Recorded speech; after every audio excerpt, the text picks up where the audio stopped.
Sabe aquele momento na vida, silencioso, quase invisível, em que algo se quebra por dentro? Não é um escândalo, não é um barulho lá fora.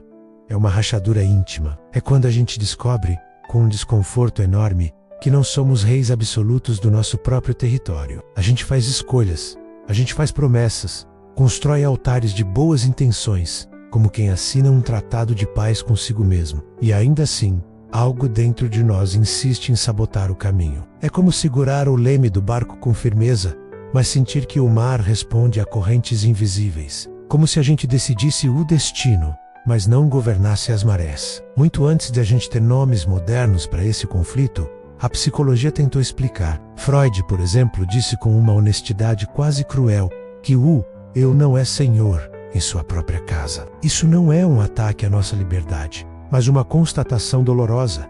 Existem forças dentro de nós que decidem antes de nós. Desejos que votam enquanto a gente acredita que está escolhendo sozinho. E é exatamente nesse ponto que um texto bíblico de quase 2000 anos, o capítulo 7 de Romanos, deixa de ser só escritura e se torna a nossa própria experiência. Esse texto não ameaça a nossa fé, ele ameaça a fantasia que a gente cria sobre nós mesmos. Ele não confronta Deus, ele confronta o personagem que a gente constrói para sobreviver espiritualmente. O apóstolo Paulo não escreve ali para dar um consolo rápido, mas para arrancar máscaras, não com violência, mas com uma delicadeza que fere, porque ela ilumina onde estava escuro. Romanos 7 é um texto perigoso porque ele nos impede de continuar mentindo para nós mesmos. Ali, a Bíblia deixa de ser um tribunal para se transformar num espelho rachado. E em cada estilhaço desse espelho, a gente reconhece algo nosso.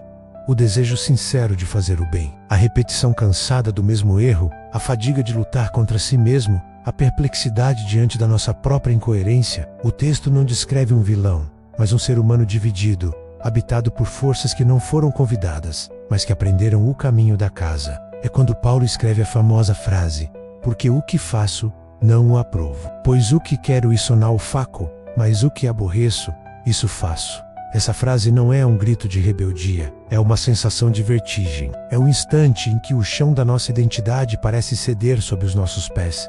Paulo não está celebrando o erro, ele está tentando entendê-lo. Ele se percebe como uma casa onde nem todos os cômodos estão iluminados, onde portas se abrem sozinhas, onde hábitos antigos caminham pelos corredores de madrugada, como fantasmas que conhecem muito bem o lugar. E aqui, Paulo e Freud, separados por séculos, tocam na mesma ferida humana. O nosso eu consciente não governa sozinho. Existem corredores internos onde a luz da nossa consciência ainda não chegou. Existem decisões sendo tomadas no escuro. Existem desejos que não pedem permissão. Eles simplesmente executam. A nossa cultura moderna construiu um mito muito poderoso. O de que somos governados pela razão e pela vontade. A gente cresce acreditando que basta decidir para mudar basta querer para transformar, que basta prometer para cumprir. E o capítulo 7 de Romanos explode esse mito sem nenhuma piedade.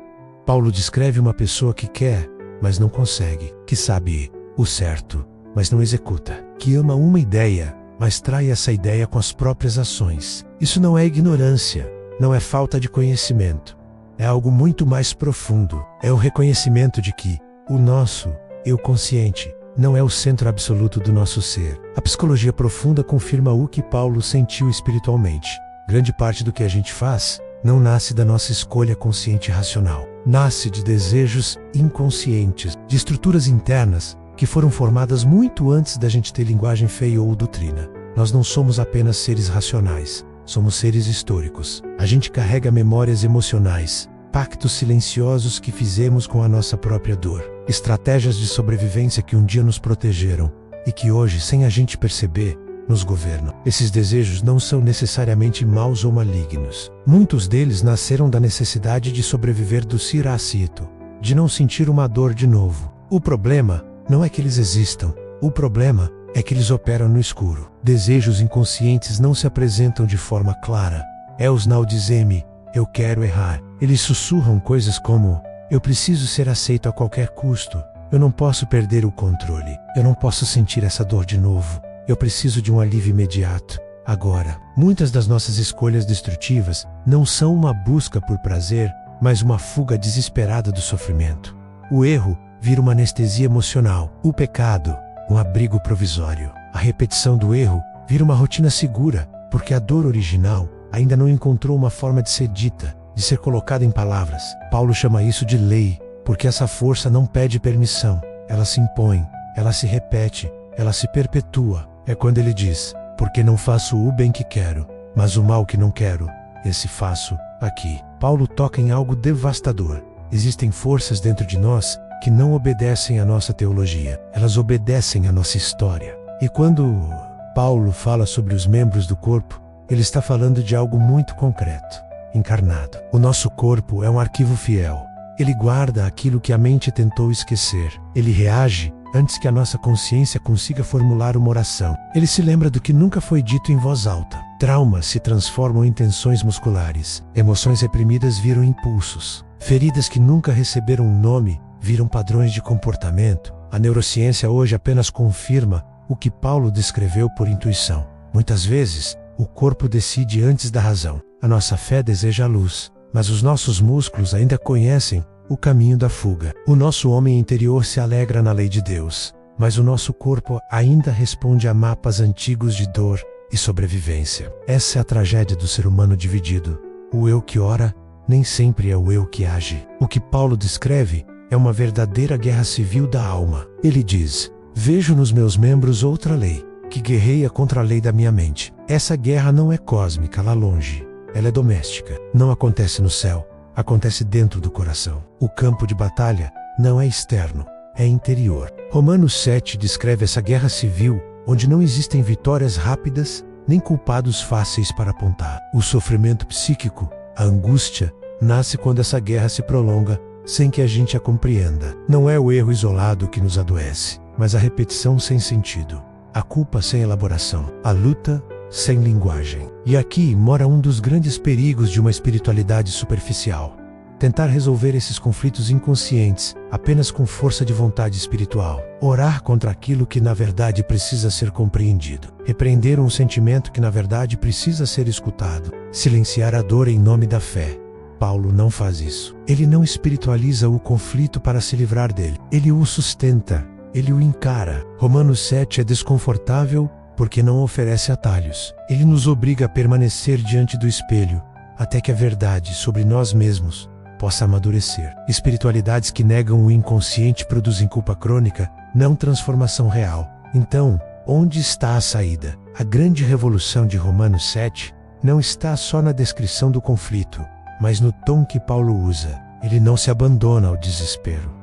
Ele se mantém honesto. E honestidade sustentada é um sinal de maturidade espiritual. A graça de Deus aparece aqui não como um prêmio para os moralmente perfeitos, mas como um ambiente seguro, um ambiente terapêutico. É o único lugar onde a nossa sombra pode aparecer sem ser expulsa, onde a verdade sobre nós não gera rejeição, onde aquilo que estava escondido, governando no escuro, perde o poder, porque o que é trazido para a luz perde a força de nos dirigir às escondidas. A verdadeira transformação não é uma amputação das partes indesejadas de nós mesmos.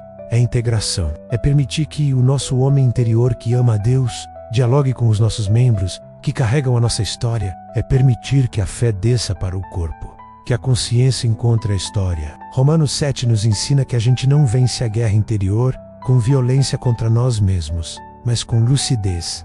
A luz não expulsa a sombra à força, ela a dissolve ao compreendê-la. A verdadeira mudança não nasce do ódio por quem a gente é, mas da verdade sustentada pela graça. No final, Romanos 7 não nos chama para sermos fortes o tempo todo, não nos chama para sermos impecáveis, não nos chama para sermos invencíveis. Ele nos chama para sermos inteiros. Inteiros o suficiente para reconhecer as nossas divisões sem nos destruirmos por causa delas. Inteiros o suficiente para sustentar a verdade sem fugir nem desmoronar. Inteiros o suficiente para permitir que a graça de Deus alcance aquilo que sempre viveu no escuro. A redenção, nesse sentido, não é um evento instantâneo ou um salto mágico. É um processo de unificação, um caminho longo e profundamente humano, onde a fé desce da mente para o corpo, da doutrina para a história, da confissão para a memória. É um caminho onde a luz não invade, ela é convidada a entrar. Talvez a verdadeira liberdade não seja nunca mais errar, mas sim